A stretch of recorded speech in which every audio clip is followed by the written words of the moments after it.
magandang araw Pilipinas. Sa araw pong ito ay pag-uusapan po nating muli. Ito po si Mariel Padilla na ngayon po ay mistulang tanga, mistulang bobo, mistulang tagapagtanggol ng kanyang asawa na si Robin Tanga. Pinaka-inutil dyan po sa Senado, pinaka-bobo, pinaka-traidor at unang-una pinaka-tae dyan sa Senado. Ngayon, naalala po ninyo, may mga DDS pong nananakot sa akin ngayon dahil tinitira ko daw si Mariel Padilla. Alam ko pakawala to ni Mariel Padilla, pasimple lang tong na to, pok na to 'di ba? Ngayon, gusto ko lang din ibalik sa inyo. Bakit kayo? Kung sirain niyo ang pagkababae ni First Lady Lisa Araneta Marcos, ganun-ganun na lamang. Umalma ba kami? Syempre, hindi na kami aalma. Wala kami bang gagawin kundi lumaban. Anong gusto ninyo? Kayo lang ang magsalita ng halos below the belt sa aming minamahal na First Lady Lisa Araneta Marcos? Tinan niyo yung mga DDS kung paano nila lamutakin, babuyin ang pangalan ng aming minamahal na Pangulong Ferdinand Marcos Jr. at maging ng ating minamahal na Congressman Sandro Marcos. Masakit bang pakinggan yung mga sinasabi ko? Bakit yung mga sinasabi ninyo? Masarap ba sa pandinig naming mga nagmamahal sa pamilyang Marcos? Sige nga, mag-isip kayo. Baka nakalimutan ninyo yung kasabihan, kung ano ang tinanim, siya rin ang aanihin. Mahirap naman sigurong magtanim ka ng buto ng pakwan, kamatis ang tumubo. Wala naman sigurong ganun. Wala pa akong nakitang nagtanim ng buto ng mani na ang tumubo mais. Ngayon, kung ano man ang naririnig ninyo sa akin, sa amin, yan ay marahil ay masasabi naming tuwirang ganti para sa mga taong walang respeto sa aming minamahal na First Lady Lisa Araneta Marcos at maging sa aming minamahal na Pangulong Ferdinand Marcos Jr. Si Claire Castro, kung babuyin ninyo, ganun-ganun na lamang. Diba? Maraming mga vlogger na kung babuyin yung attorney ito ay ganun-ganun na lamang. Anong gusto ninyong iganti namin sa inyo? Pasalamatan kayo sa pambababoy ninyo sa pagkababae ni Attorney Claire Castro maging ng aming First Lady Lisa Araneta Marcos? Masakit bang pakinggan yung mga sinasabi ko? Ito yung sinasabi ko sa inyo Talagang masakit ang hiwa ng kutsilyo, pero mas masakit ang hiwa ng palakol. Naiintindihan ninyo? Kaya kayong mga nagagalit dahil tinatamaan namin o nasusugatan namin ang mga puso ninyo dahil sa sinasabi namin sa mga iniidolo ninyo. Kung hindi sana kayo nagsimula ng gera o hindi kayo nagsimula ng mga kabastusan, kababuyan, panglalait sa aming mga iniidolo rin, di sana walang Epipanyo Labrador na magsasalita laban sa mga iniidolo ninyo na kung saan yung talim na hinihiwa ko sa kanila ay hindi matutumbasan ng kahit anong uri ng talim. Kaya nga sabi ko sa inyo, kayong mga vloggers, lalong-lalo na yung mga supporters nitong mga Duterte, ni Robin Padilla, ni Bato de la Rosa, ni Bongo at iba pang mga inutil at walang kwentang mga senador o mga kakampi ni Duterte, huwag kayong manguna.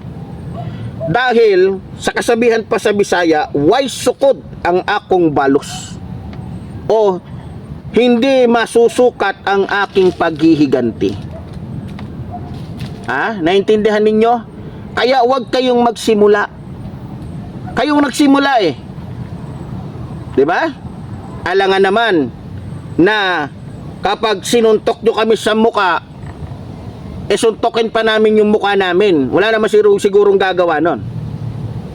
Natural, pag sinuntok nyo kami sa muka, susuntokin namin pati likod ninyo, at yung mukha na rin ninyo.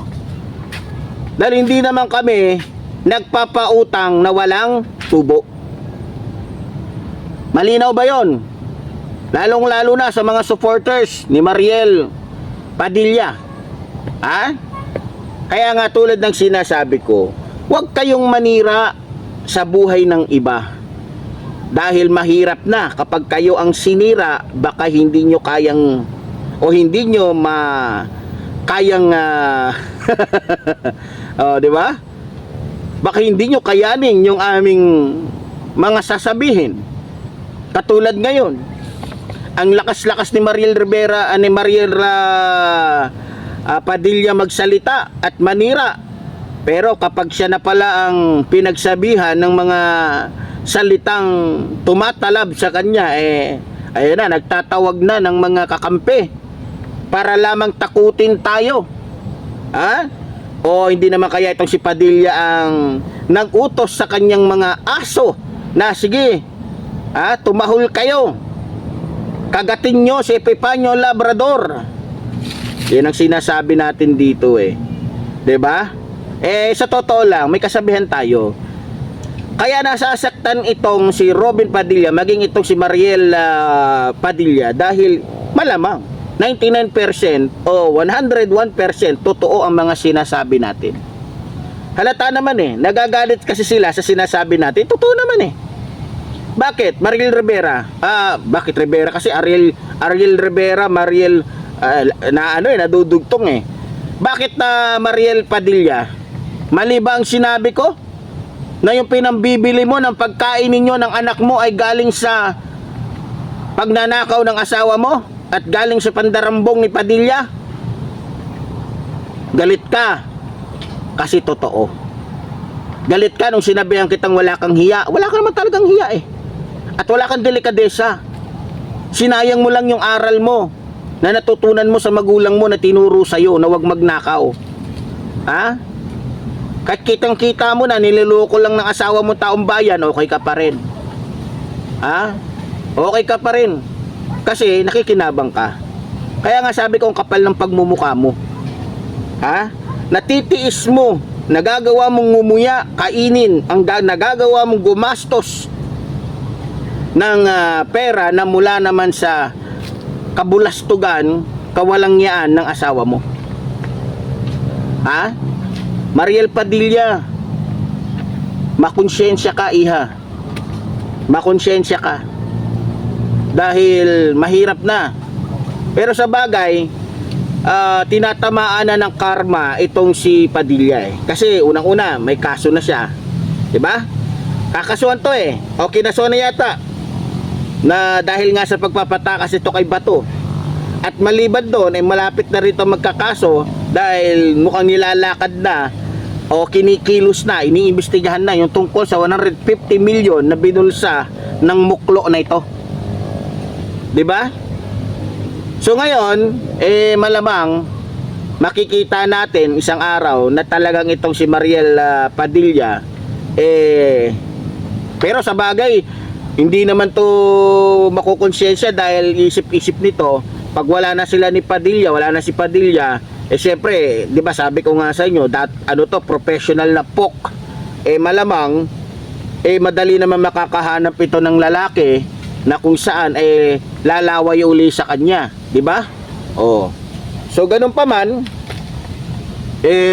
para sa akin, ulitin ko, kung ano man ang naririnig ninyo sa akin, yan ay ganti lamang sa panglalait ninyo sa aming minamahal na First Lady Lisa Araneta Marcos. Kung naging magalang sana kayo, naging makatao kayo, na nagbibigay ng opinyon sa aming, kung ano man nakikita ninyo sa aming iniidolo na mga politiko, sana ganun din ang ibabalik namin sa inyo. Oo, kung sana may halong paggalang, respeto ang sinasabi ninyo kay First Lady Lisa Araneta Marcos at hindi puro paninira, malamang yun lang din ang igaganti namin sa inyo. Ngayon, ang masasabi ko sa mga DDS, dahil nakita nyo naman na mas matindi kami kaysa sa inyo, o di ba? O, maging mabuting tao kayo. Ayusin yung asal ninyo nang sa ganun hindi kayo nagagantihan ng triple. O? So, lalong-lalo na kapag ako yung nagdala ng topic tungkol sa isang personas, nakita nyo naman, grabe talaga yan. Pag nakarating sa programa ko yan, ewan ko na lang, kung matitiis mo yung mga sinasabi ko. Ngayon, kung kakasuhan ako ni Mariel Padilla dahil sa mga sinasabi ko, hindi nga ako natakot sa kaso-kaso ng ikinakaso sa akin ng mga sungayan, ikaw pa? Kahit 1 milyong kaso pa, hindi rin yan tatalab sa akin. No, dadaan mo na siguro yung 1,000 presidente bago nyo ako mahuli o bago ako makulong. Yan lang ang masasabi ko. At syempre, hindi naman ako magpapakulong dahil sa sinabi ko. Di bali ng mamundok ng mamundok habang buhay. Okay lang ako doon kaysa naman makulong dahil lamang sa kalandian ng iilang personas dyan. Di ba? So, ganun pa man, sa mga kababayan natin, salamat po sa inyong patuloy na pagsuporta dito po sa inyong lingkod, Epipanyo Labrador. At asahan po ninyo na patuloy po tayong maglilingkod sa taong bayan, lalong-lalo na po, patuloy po tayong makikipaglaban para po sa ating mahal na Pangulong Ferdinand Marcos Jr. Bagamat hanggang ngayon, ni piso, wala tayong natatanggap na tulong. Pero, naiintindihan natin yon. Hindi naman tayo bayaran na vlogger, di katulad ng iba dyan na kumakapal ng mga nguso, naglalakihan ng mga tiyan dahil sa ibinibigay sa kanilang pera kapalit ng kanilang pambababoy kay Pangulong Ferdinand Marcos Jr. maging sa ating First Lady Lisa Araneta Marcos. Tayo dito, bagamat ang ating ulam madalas ay asin, madalas ang kinakain natin ay saging dahil nga sa malayo tayo sa kabihasnan, okay lang yun. Ang importante sa akin, sana mapansin tayo ng ilan nating mga kababayan kahit pambili man lamang ng load, no? Para nang sa ganon, tayo po'y laging makapag-upload, no? At sa mga kababayan natin na lagi pong nakasubaybay, sobrang maraming salamat po, lalong-lalo na po sa inyong mga panalangin at binibigay po ninyong suporta sa inyong lingkod, Epipanyo Labrador. So muli po, tulad po ng sinasabi ng inyong lingkod, mabuhay po ang ating inang bayan, mabuhay po ang nagmamahal sa ating inang bayan. Maraming salamat po.